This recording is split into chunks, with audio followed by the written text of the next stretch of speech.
Hi everybody, my name is Jenny Huyle. I'm CEO of IBID.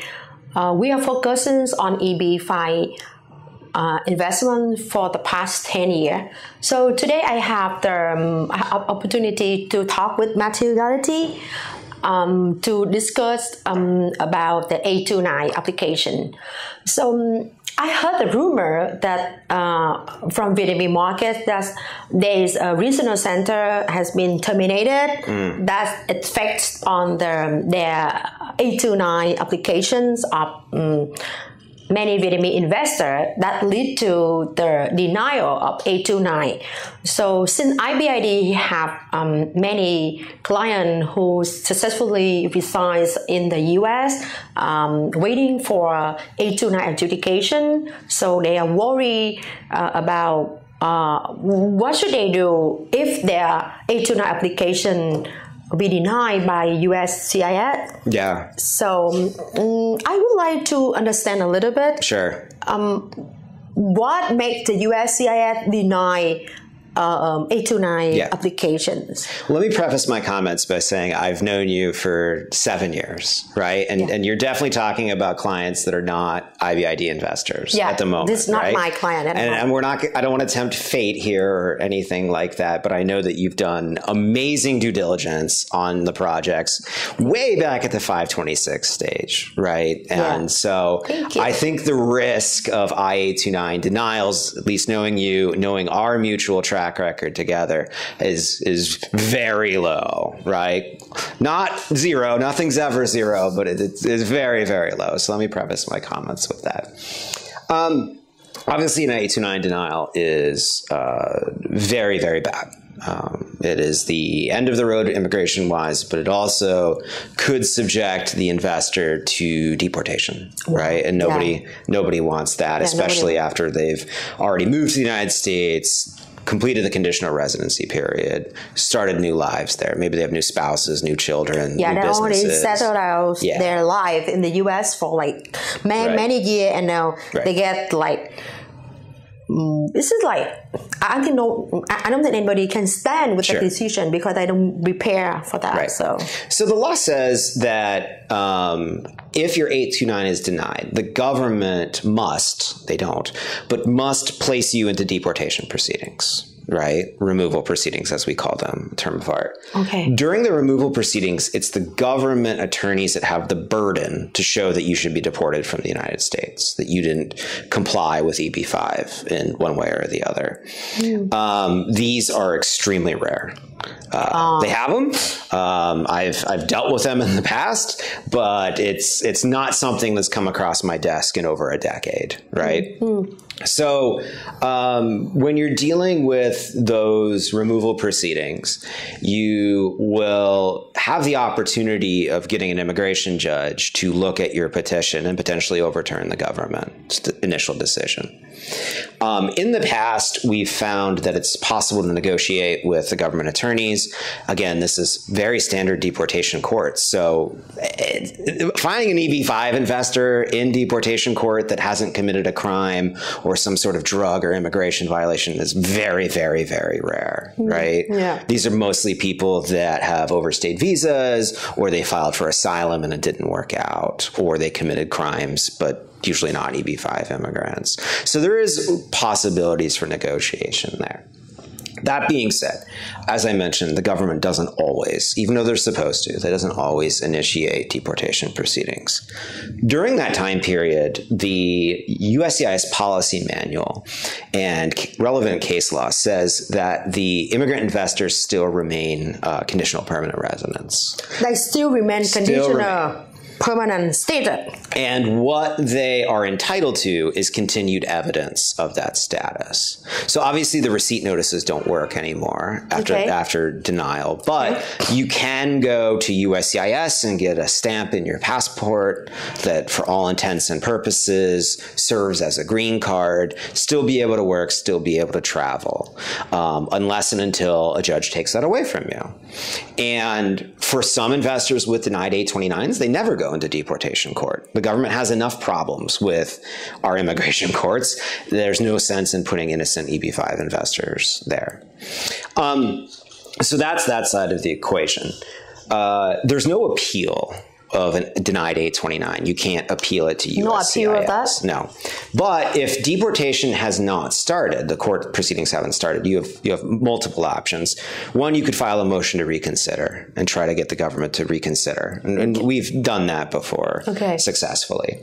Another option is a federal court action. Okay. You could file a lawsuit in federal court to challenge it. Now, one thing that could happen, though, is you could file a lawsuit and then they start the deportation court and then your lawsuit's over and you got to deal with the immigration judge as opposed to the federal court judge, right? So I don't know if that's the best strategy, but it is a strategy for certain. So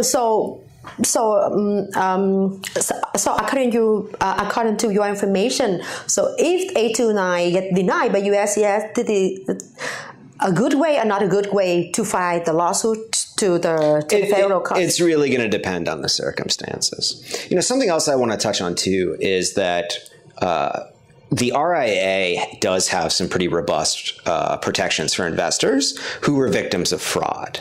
Right? So if the regional center committed fraud or some sort of illegal activity, USCIS is supposed to debar the regional center, right? So they kick the regional center out of the program forever, or the NCE out of the program forever, the JCE out of the program forever. And then the investors are supposed to have 180 days to make a new investment, save their place in line, and then be able to get new green cards. Yeah. So your information before is very helpful. That even if 829 get denied, the EB-5 investor and also a family can continue to live in the U.S. Yes. With the conditional. Yeah, their status is not, no matter what the regulations say, the case law, the practice, the policy manual says their status is not terminated. Unless and until the judge's gavel falls and it's over. So we don't know when the judge will make decision for deportation. Immigration court proceedings are extremely backlogged. We have millions of people waiting for hearings, right? And again, almost all of those people are not EB-5 investors. Almost all of those people came to the U.S. under some other program and committed some sort of violation during that time, right? So what's immediate step that EB-5 investor can consider or should take after receiving their I-829 denial notice from USCIS? Well, it depends if there's a notice to appear, which is basically a summons to go to immigration court, right? Because if you ignore that, then you could be deported on the spot, right? So if you're facing deportation, it's important to hire a deportation attorney right away. Most important thing.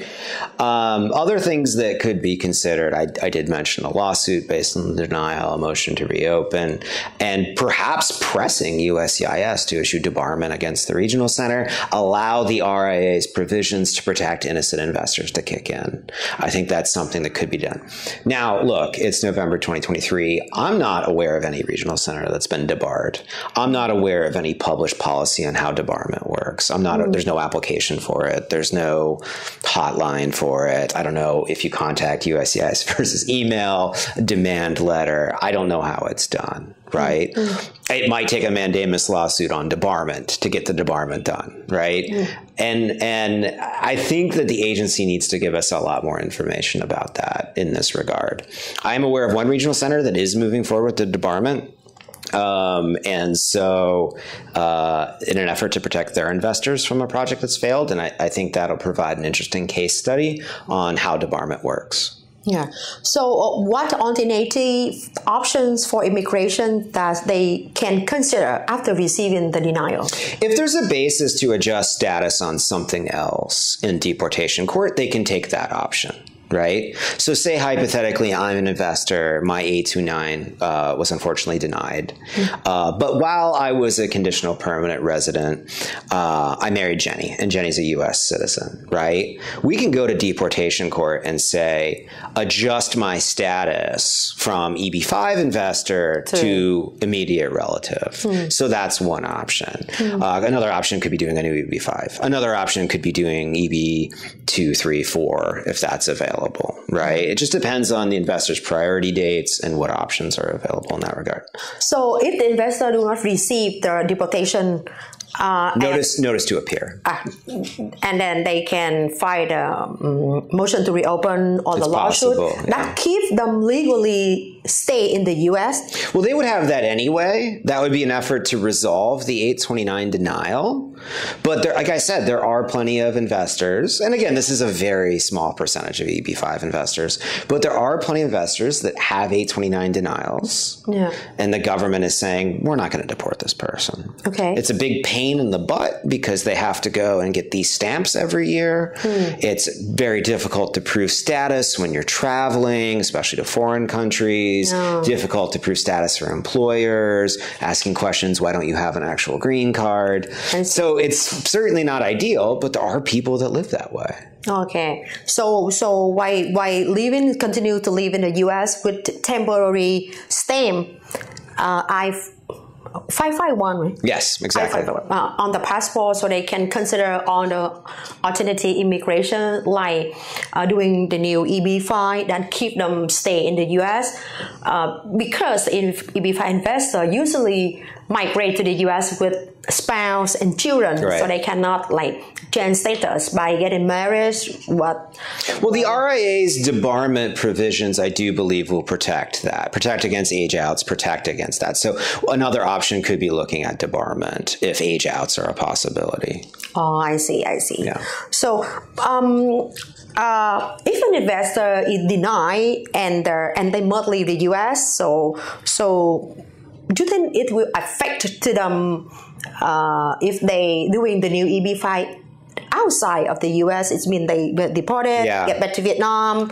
It depends on the basis of them leaving the U.S., right? If they're deported, then they're barred from the U.S. for 10 years, right? Wow. Yeah. So that would be bad. Yeah.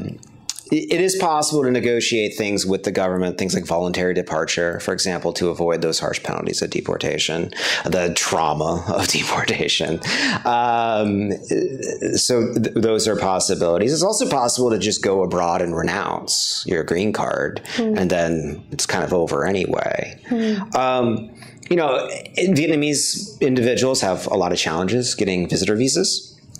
Ultimately, if you've had a green card in the past, I think it's going to be even harder to get a visitor visa in the future. As far as a new EB-5 goes, it depends on the reason for the 829 denial. If the reason for the 829 denial is we think you're a criminal, that's going to be way more challenging than your project only created 9 jobs, you needed 10. Right? So it really is going to be an investor-specific kind of analysis.